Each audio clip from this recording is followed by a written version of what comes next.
Nick and Heather, welcome to the Business Owner Breakthrough Podcast. It's so great to have you here today. Thanks, Pete. Awesome. We have been chatting now. I looked back in my files before here since late 2021. Time goes quick. It's amazing, really, as we look back. And for those listening to the podcast today, Nick and Heather and I are in a coaching relationship and have been for a few years now as we work together building Old Delhi music and building Bhava Harmoniums, all the things we're going to talk about here today. And I mean, I'm just an outsider looking in and kind of we banter around stuff and talk about things and talk about life, talk about business, talk about how it all interacts together. And it's been a wonderful journey for me along the way. And I wanted to share with the listeners here today just how great your business is and the life that you guys live as business owners. And tell us a little bit about it. How did it all get started back in the day? So in our 20s, we were touring musicians. Nick wrote a lot of songs back then, and we played together and drove around the country. And then had part-time jobs, to help pay the bills. Part-time jobs and housemates who helped pay part of the rent when we were home. And probably even prior to that, I think when we were first married, I'm from a small town where most people, they're farmers or they figure out something to do to make money. There's not like a big company or hospital or university employment. So even before that, I think I was like, Nick was lined up to work in a public relations office with his college degree. And I was like, well, how about we start a coffee shop? How about we do something else? I was always like, the office thing didn't make sense to me because it was very foreign to me. I did not know people growing up who worked in offices. So we did the touring musician thing, I guess, 10-ish. I was pregnant with our first baby, and Nick was feeling anxious about the fact that we didn't make much money. And so I played harmonium at that time. I had a harmonium. I guess that's an important piece. So as we traveled... And what is a harmonium? Oh, a harmonium is an Indian instrument, sort of like a tabletop pump organ. It has a keyboard on it, and you pump air with one hand and play the keys with another hand, has stops and drums. And that's what I played when we traveled. We traveled with a harmonium, and every night people would ask us, what is that thing? Where can I get one? And there really weren't great options in the US for where to get one. So Nick just looked at the brand of my harmonium, which we had bought in New York City. It was one of the only places at that point you could get a harmonium. And he sent an email over to India, and we imported our first harmoniums, really not intending to start a business. I mean, we fully intended for him to stay in his stable university job that he took after we had a baby and just sell a couple harmoniums here and there on the side, and didn't expect it to be a lot more than that.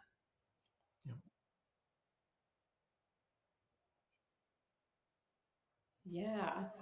So what we didn't know when we imported those first harmoniums was that they were not going to be very good. We had kind of maybe accident, maybe not. The guy who ran the store in New York, he's now retired and kind of in the process of starting our business. Within not very much time, he was like, "Hey, you're in the business now." He introduced himself, and we became friends over the years. But he did a good job. He found some of the few good ones and got those into the U.S. But overall, what was available in India was not going to match the expectations of a person buying the instrument in the U.S. or Europe or wherever. We have high standards, I learned. And then, it became this process of working with Indian people to try to get the right stuff, and then ultimately learning how to build it ourselves and starting our own manufacturing site and our own brand and all this kind of stuff. Nick, when you look at sort of starting in the basement, 2010, doing this, and Heather, new family, all this kind of stuff, how long did it take you from basement to sort of to the point where you're kind of saying, hey, you know what? Maybe this is more than just a couple of instruments. This could be something that I do. I think we literally started selling about an instrument a month on eBay.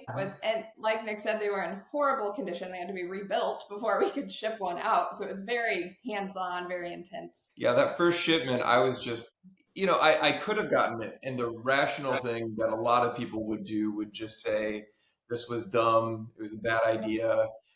I'm a little bit more persistent than that. And I was like, well, I'm not going to just throw all this stuff away or put it in the, fire pit or something. So I was like, let me see what I can do here. And then I started to get them sounding good and playing well enough that I felt good to post it on eBay, like Heather described. And we started selling those ones slowly. And then, ended up looking back on it and it was like, okay, well, that was actually profitable.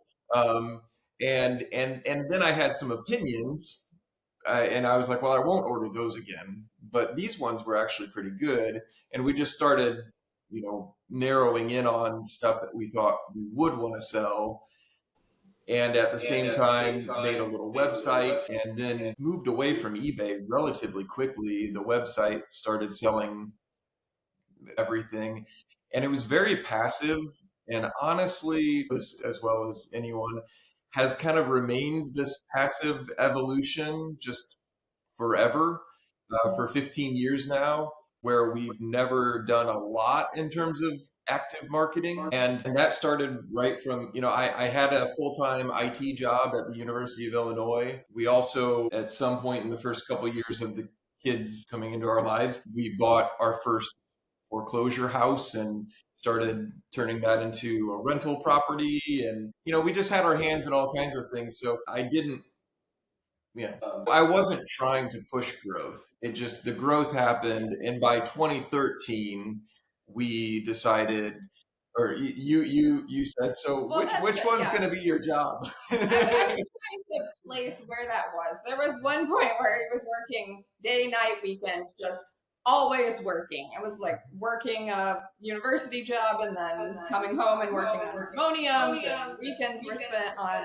harmoniums or rental house renovations. It was just like non-stop work. And I was like, okay, we have to make a choice here. So you think that was 2013? 3 years in. So as it stands now, you've got this growing business, Old Delhi Music, and you've got your houses and stuff like that. You're adding in more than just harmoniums, right? You've got your decks of harmoniums there, the different brands and the different things, and you're adding in supplemental products and other instruments and things like that, and growing and starting to travel around to different shows and different things. And that's the marketing we did.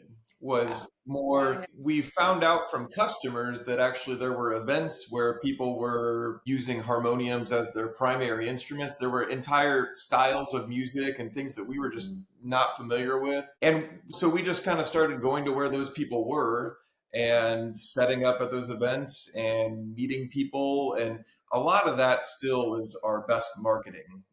People who are familiar with these instruments and using them for various purposes, they know Nick from Old Delhi Music, and they might have met him in 2016 at Bhakti Fest or whatever. And that kind of like making friends, meeting people, that kind of marketing has been very beneficial. it's really helped you along the way to get some other people on board with the brand because you've met them at the different events down the road. You've got some influencers, you've got some other people that are helping you with the marketing and side of things. And you've align them with instruments and different things like that so that they can get the word out to their communities too. And I think that's been a good avenue for you. I mean, it's a niche market, right? What you're doing is a niche market, but the beauty of it is you really do sort of own that market within North America. And as you're building your wholesale out with some of the other side of things, it's really penetrating several other countries around the world. I was thinking with the events and stuff,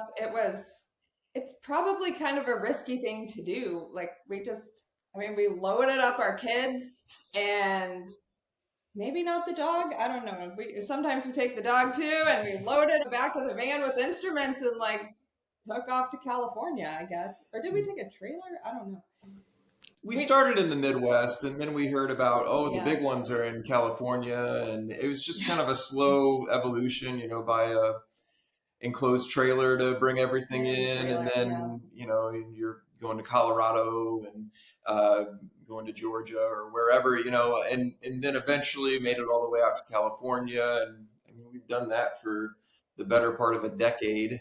And this is all on the heels of having like quit a very stable job at a university, I mean, maybe less stable right now, but it was kind of crazy, but also it was like right in line with, as Heather described, we had been touring as musicians. We've never taken the most stable path. We've kind of followed like what feels like the thing for us rather than what gives us the best insurance or whatever. One of the things that I often say is your business and your personal lives as an entrepreneur blend together. Several years ago, you made the choice to homeschool for your family. And one of the things I think is really cool with the way you do things is you're able to take your family out on these various trips and tours. And at the same time, it's like we're doing education, we're doing, all the different things. You include the family dynamics and the education portion and all these other pieces of the puzzle as you travel for business too. And it is all sort of part and parcel of your family and your business. It's all like one big thing that wraps together, and the kids are growing up. They're seeing all of this happening. They're seeing the growth. They're seeing how you guys are putting this stuff together. They're going and actually seeing the places where it's happening too. So the kids must be growing up with a fairly entrepreneurial mindset as well. Yeah. I think that's true. Yeah, one of our daughters in particular, who's 12 now, she loves like getting out in the desert in California and setting up the tables and the shelves and setting all the instruments out and interacting with the customers. Like she very much enjoys that whole process, I think. And she's also the child who's bugging her dad about making a farm stand because she needs a farm stand at the end of our lane. And is planning to have some extra veggies and make a farm stand this summer. Well, a couple of really interesting things have happened. I mean, since we've started talking, almost three and a half years ago or whatever it may be now, a while ago back, you'd always sort of talked about making the move because your North American business has been basically run out of your homestead. There's a barn there, and you guys have had that as part of where Old Delhi, the face of Old Delhi is really, because it's an online store at this point in time. And just recently, you've purchased a whole complex downtown that you're going to move operations to. And that's been something that's been in the work. And this idea of planning and working towards things, but that's been the goal for a long time. And now as you're renovating that place, getting ready to move in, it's gotta feel pretty good for you to see these things happening and moving ahead in that direction. It's been a long time coming. We've got this warehouse that we bought. I really didn't want to rent anything. I'm stubborn about that. Probably not the best business decision, but I waited until we could buy something, and we did purchase something in December, and now we're renovating that space, and the space is 4 times the size of the barn that Pete was describing, which we built in 2017. And I just imagined that we'd be there forever. The business has grown bigger and whatever than we imagined. So this new space is going to allow us to do more products than we currently can. And it's really fun right now researching different things, trying to figure out, what makes this, particular instrument sound good. What are the crucial ingredients to have a really, the top 1% of singing bowls or the very best gongs, on earth. It's just, it's like a whole new business that we're getting into 15 years in. Well, I'm a retailer, and a lot of people go from having brick and mortar stores to having online stores. And that's been sort of the progression over the last 15 years. And over the last 15 years, you went from being an online retailer to almost opening your doors to the public, where you can actually be selling brick and mortar and add all these new products and have people come in and try them out and all of that sort of stuff. It's pretty exciting times for Old Delhi music. Yeah. I think that's, we haven't talked about the manufacturing side and that's been, the focus of really the last 5 years. The story kind of between these two pieces is eventually I got fed up with everything that was available from traditional manufacturers and just decided that I needed to be a manufacturer. Now that's rolling really well. We're not only providing the instruments for ourselves, but we're providing them for people in Europe and Australia and all over the world who were like, hey, you finally cracked the code. Can I buy from you? So that exists, and now we're finally to a place where it's like, hey, let's focus on retail. It's this weird back door that we've kind of come through to, yeah, just feels like we're starting to. I mean, and again, we like never expected to go there. I think like we expected this to be a side thing in our basement. And then it really outgrew our basement. So we moved to a different location with a bigger basement. And then it outgrew that basement. So now, and then we put up the barn, and now it's becoming, even outgrowing the barn and moving elsewhere, which was. You're in the shoe business. And I think that a metaphor we could use here is it's like I had to start Birkenstocks and figure out how to manufacture Birkenstocks so that I could then open up a shoe store. It's an amazing thing. So this piece of the puzzle is Bhava, and Bhava is the brand really that you've created here. And when we first kind of started talking, you're like, well, I'm starting a business in India, and it's COVID time and I can't go there. And like, there was so many things, right? As you looked at, it's like, okay, I've got this place where it's rented. I've got a partner in India that's going to do some stuff and is going to hire some people, but you're working across the world and literally have ever since then, because you set up the systems, you set up the processes.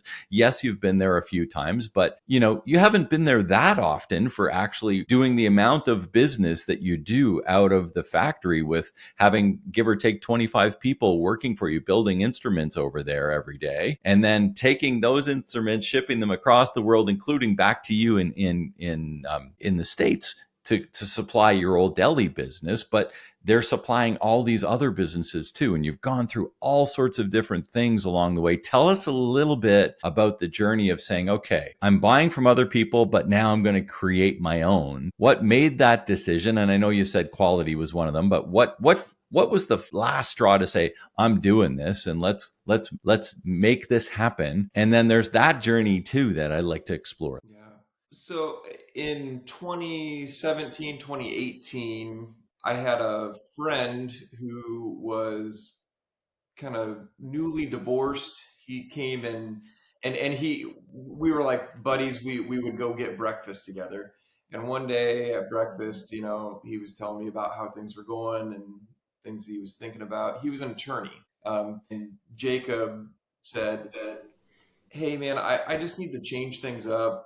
Life's been crazy and all this going on. And he said, I'm either going to go to Argentina and teach English, or I think it'd be really cool to work with you on this business you have going. And I told him to go to Argentina, but he ended up convincing me that this was a good idea. I brought him in. He's very technically minded too. I showed him all the things, and because he didn't have any kids and he wasn't married at that point, we ended up sending him to India. And a logistics partner over there who had become a friend from my travels, Sanjeev, helped us hire two people, father and son, who their job and their business was like going to schools and tuning instruments, and they were like instrument techs. So we ended up hiring them. Jacob came in and trained them, and they were just going to do kind of first round quality control for us. And then we also ended up working with them to go to the manufacturers and kind of evaluate things first, at the factory. And then we'd say, like, we do or don't want this stuff. People didn't like that. They were used to being able to send us whatever they were going to send us. He made a few, like it complicated relationships when we started having staff there in quality control. And eventually by January of 2020, of all times, with no knowledge of what was about to come, I was in India and I sat down with Sanjeev and we, basically said, this is our plan. We're going to hire this many people and we're going to try to make our own instruments. without these other guys. And then just a couple months after making that decision, there were lockdowns and all this kind of stuff, but we navigated through all that kind of stuff. By, I don't know, sometime that summer, we had our first instruments that were actually coming out of our production. And they were very costly to make. Like, we had so many expenses. And the truth is, like, we didn't really know what we were getting into. COVID ended up being a great sales time, but all of that money funneled back into all just the costs associated with getting this thing off the ground. And, gratefully, we had good cash flow for a couple years on the retail side. And we had enough bulk inventory and stuff to kind of sell through that it all worked out. But yeah, it was very intense in all ways, and it took longer than we ever expected and stuff. But by 2022, we were starting to sell some instruments wholesale to people who were recognizing, like, hey, what are you doing over there? And by 2023, that really took off. 2024 was even better. At this moment in 2025, we've sold about a half year's worth of our production for, to wholesale. And yeah, so we're in real good shape. But yeah, my memories of that time, 2020, 2021, where all the money's getting funneled into starting this shop, was lots of uncertainty and lots of like, is this going to work? Is this like, or are the instruments always going to be so expensive to make that it doesn't even make sense? And should we just call it and close the doors now and go back to doing something different? I remember some of those early conversations, right? We're talking about this stuff and saying, kind of rolling through and saying, hey, what should we be doing here? How should we look at this? And some of those different things, right? It was funny looking at, because we've got various items. We not only sell harmoniums, we also sell sitars and tablas, which sitar is a string instrument. Tabla is a traditional Indian drum. That's kind of our lane. But we were surviving on sitars. Like sitars was paying for the difference when, at certain times, you're just doing the calculation and you're realizing, like, we just sold that harmonium for $650 and it costs $750 to make it. So it was. And there were a lot of frustrations too in just like getting the instruments right. Things would, like, they'd come over here and there's still like a lot of problems. And between me and Jacob, and it was just very patient process of like, okay, well, we got all these things right, but these problems remain, and lots of back and forth. And what's funny is, like, it was all like just phone. You're making a video showing, and then sending it over WhatsApp to India, and the next day they're going over those things. I mean, the thing that's amazing too is, like, over that time, we didn't exhaust people. One thing that we did unique that is probably key ingredient here was we just came in with the attitude that we're not going to get good work out of people if we tie them to make this on a per piece basis, which is how the whole industry works. In that example, if it was shoes, you get paid for how many shoes you made that day. In our instance, it was, if you're tuning instruments, you get paid for how many you tune. And in that instance, I just knew from my own experience, well, I'm not going to do good work if I'm tied to, production numbers. So we decided we're going to just pay everyone's salary. We did that through, like, the worst possible time, and in the startup. But we gave people stability. We took a system that's largely in the shadows, more than I can get into here, but a lot of people who work in this industry, they're being paid kind of under the table, and they're not being paid fairly. There's a lot of abuse that we knew about then, and we know even more about today.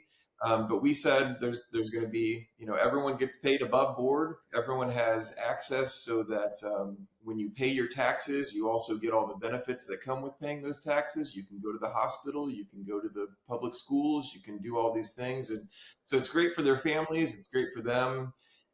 We built that as the foundation, believing that you have to treat the people great in order to get good work out of them.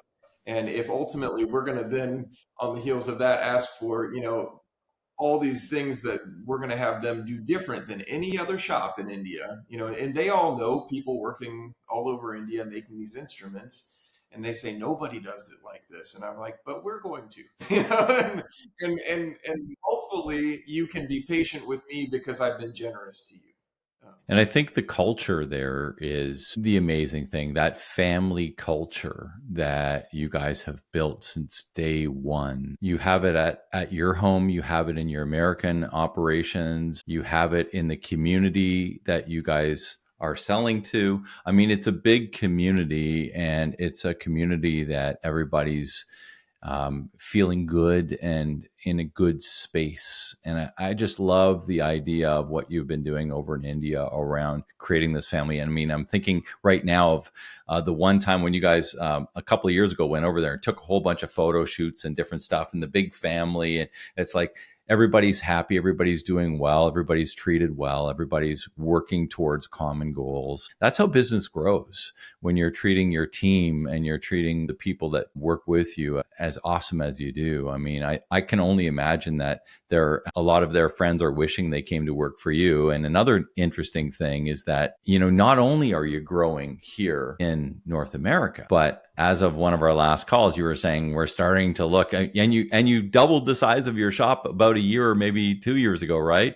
Now you're saying, we got to grow again over there because our business on the manufacturing side of things with Bhava is exploding. And you mentioned it, we're already backed out 6 months because of wholesale orders and all of the stuff that we need here for Old Delhi. And things are growing, things are really moving ahead. So the next step is we need a bigger space in India, right? Yeah.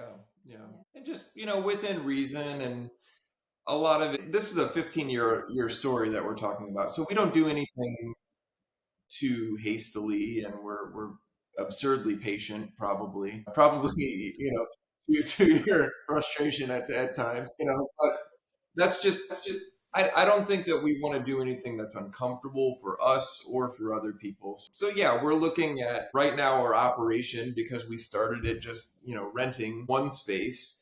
It's grown to now we have that main space still, which was 3 stories when we rented it first. Now it's 5. That's how India works. You just tack more on top.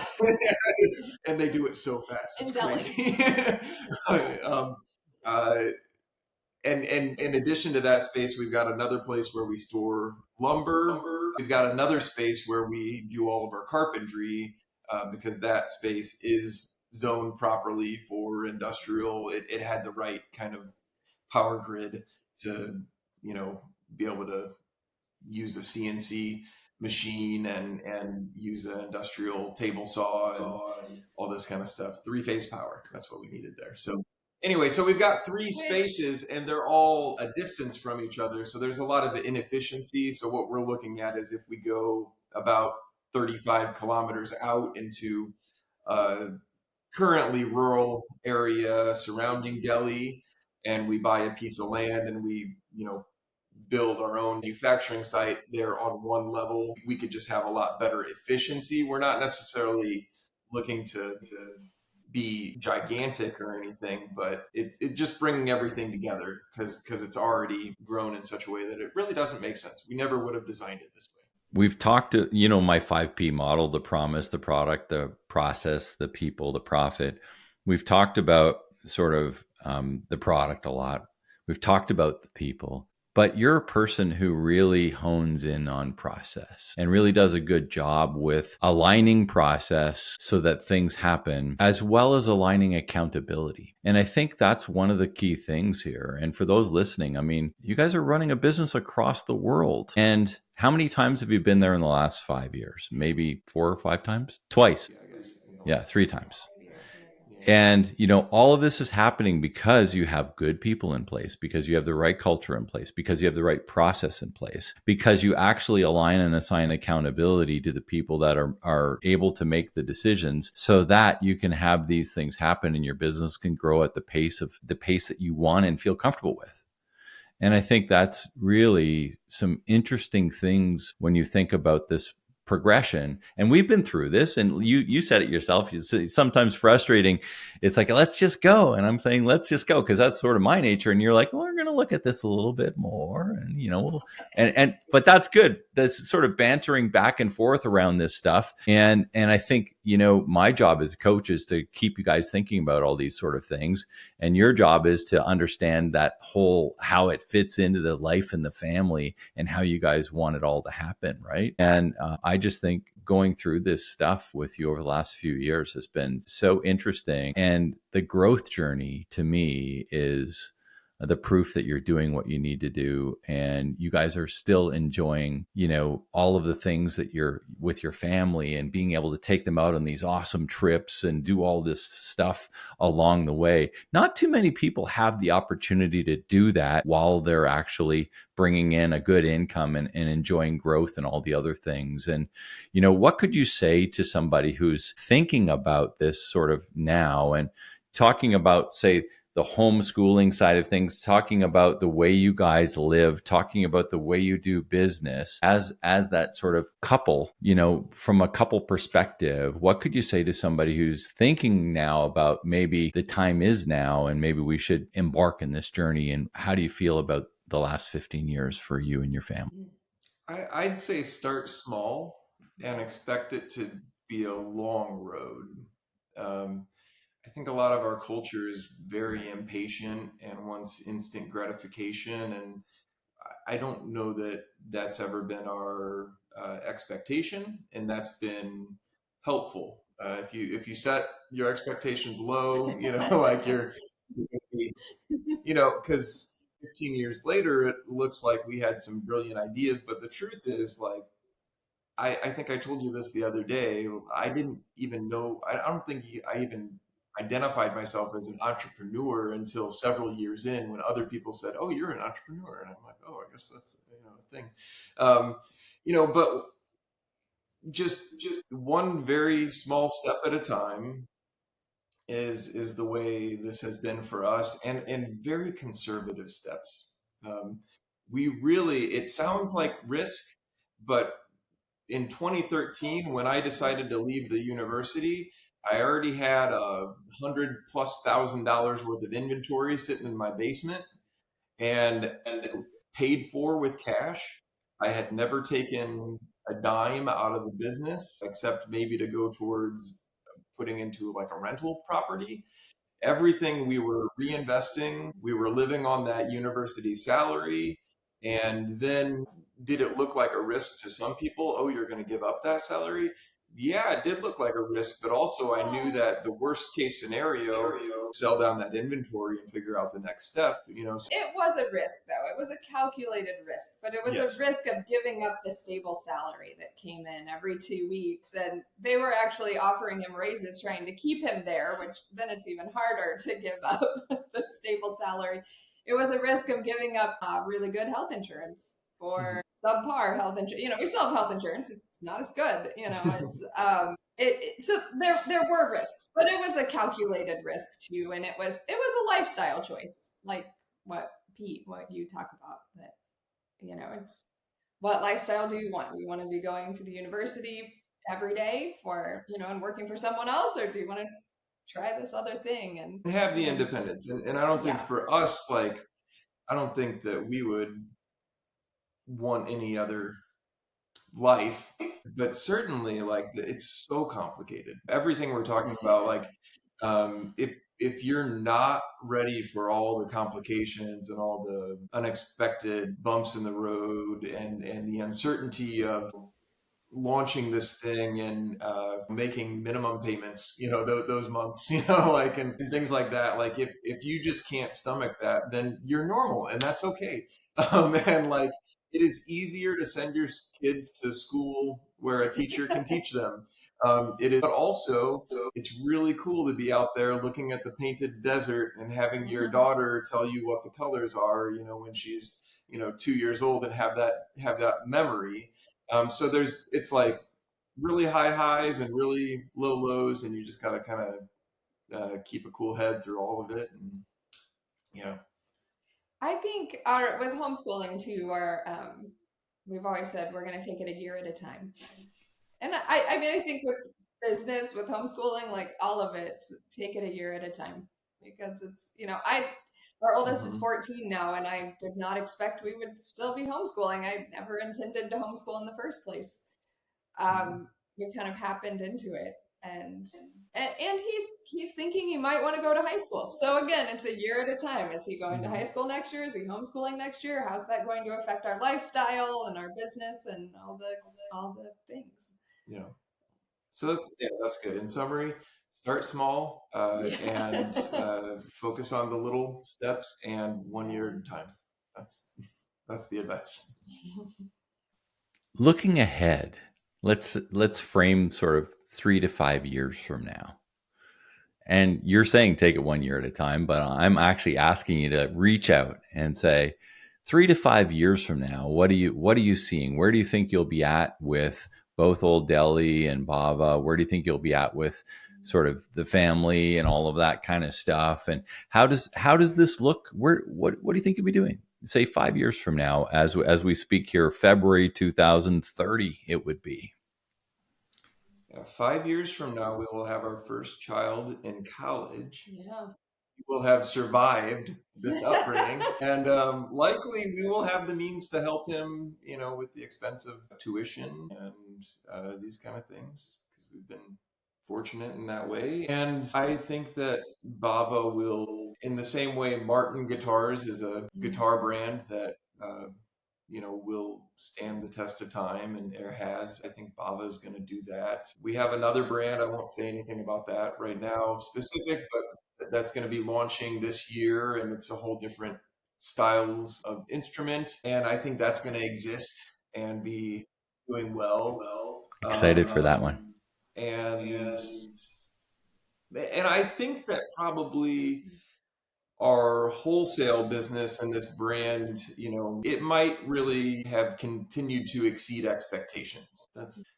I also think that the awareness of these weird instruments that we sell, weird, maybe you've never heard of them. I think that awareness will have continued to grow over that time. And you might see these instruments in more mainstream contexts. They're already kind of on the peripheral, but I think they might be more in view. As a musician myself and an acoustic musician, I think acoustic music, roots music is having a resurgence, right? And I love the fact that you're positioned to be a part of a potentially really large thing that's happening here. I don't know. We were back and forth earlier this week about this just offside. And it's like, I really do think there is a huge resurgence of roots music, and you being the primary supplier of this particular portion of it is really cool and really exciting. And there's so much to get behind there. Yeah. Well, and it's not just roots music. It's also sound and sound creating tools, which I know that sounds really weird to a lot of people, but like there's a lot of people who are getting deeper into meditation and experiencing the power of vibration and sympathetic vibrations and all this kind of stuff as a way of calming themselves. And I think that there's just a lot of opportunity for that in that space. And we go to these musical kind of conferences, and it feels like mostly we're almost trying to shout at people like, hey, there's an opportunity here for your retail store that happens to be in like the most hippie place ever, Boulder, Colorado. Like, why don't you try to sell this along with your guitars, and people are, I think people are going to continue to catch on to that, they're and we're going to continue to see a lot of growth in these these other types of instruments that you don't have to develop calluses to play. Yeah, there you go. As I'm looking at my fingers here. Yeah, exactly. If I could only, you can hear them tapping because they're so hard, basically. But yeah. Here's a good example. My accountant, who he's a cool accountant, but he's an accountant, not a musician. But he has this singing bowl, this brass singing bowl sitting right by his desk, and he's so proud of the thing, and he'll just ding that thing. And it gives him a calm, and he discovered that just in the last few years. And I think there's going to be more people like Jim So yeah, that's part of the And next. the sound, the harmonium, and there's a similar reed instrument called a shruti box. How would you describe a shruti box? It's a box with brass reeds in it, and it makes an organ kind of tone. Yeah, both the harmonium and the shruti box are very. I mean, they like contribute to soundscapes and useful and. You've heard them. You might not know that you've heard them, but you've heard them. It just sounds. So. They're an amazing instrument. And I encourage anyone listening, if you want to learn a little bit more about this, go over to olddelhimusic.com. Go over to Bhava Harmonium. It's a Bhava Harmonium Co., isn't it, Nick? BhavaHarmonium.com or BhavaHarmoniums.com. We've got it. There you go. Yeah. And you've got some great videos. You've got some great stuff there too that people can understand and get a better idea of these wonderful instruments that we've been talking about here on the podcast today. And it's been great having both of you. I love our chats, and I want to thank you for coming on here and sharing a little bit for our audience here today about how you blend and how you harmonize business and life. From your family to your business and all throughout the world now. It's just an amazing story. So thanks for being with me here today. For a few years. I think when we started, I told Heather, I was like, yeah, we'll try this guy for, a few months, and I'm sure we'll get some good ideas from him and stuff. And it's just been a really great relationship, and Pete knows our business as well as anyone. Just has great philosophies and ideas, and is always able to kind of provide a different perspective as we work through this, that, and the other. And we're just really grateful for everything you've offered us and our family. And it's been very valuable, and 100% to any other small business owner that is considering, like, do I really want to spend all that money on coaching and that kind of a thing? What I would say is, whatever we've spent, whatever that is, Pete has helped us recoup that times 3, 4, 5. I mean, every year, it's continuous that, and I need that. I am, like Pete describes, I am a process guy. I am a product guy. At a certain point, Pete had to tell me, he had to say, hey, do you just, is it already the best product in its category? And I was like, yeah. And he's like, you should sell it. Put an appropriate price on that thing. And, so it's just been so valuable to have. I think Pete has kind of pushed us into the wholesale too. And we're like, oh, okay. Has helped us through that journey a lot. So Pete's awesome. For those who don't already know that, if you're listening to this, you know that. But I just want to, Pete didn't ask us to say any of this. He's great, and if you have any temptation to work with him, I would encourage it. He's a wealth of knowledge, and also just a very honest friend, and no BS. We appreciate that about him. Yeah, that's sort of, I should have a no BS part of my marketing, I think. As I look back, and I mean, I think one of the biggest things, because we really didn't plan on this, and I appreciate, I appreciate you, and I appreciate your kind words. But as I kind of look back and summarize a couple of the things that we've done, I mean, wholesale was a big one for sure. Over the last year and a half or 2 years, it's been a big piece of the puzzle. But I think before that, and you just hit it there, Nick, a little bit, pricing. Mm-hmm. And I think the reluctance to raise prices was such a big thing at the time. And I was like, let's get them up. Let's get them up. Let's get them up. And finally, you're like, I don't think we can do it. I'm like, let's just do it. Let's test it.